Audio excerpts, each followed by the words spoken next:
أستغفر الله ربي من كل ذنب أذنبته عمدا أو خطأ سرا أو علانية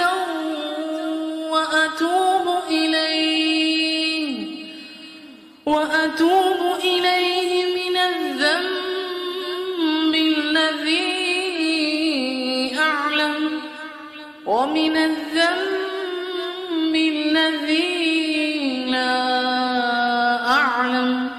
إنك أنت علام الغيوب وستار العيوب وغفار الذنوب ولا حول ولا قوة إلا بالله العلي العظيم.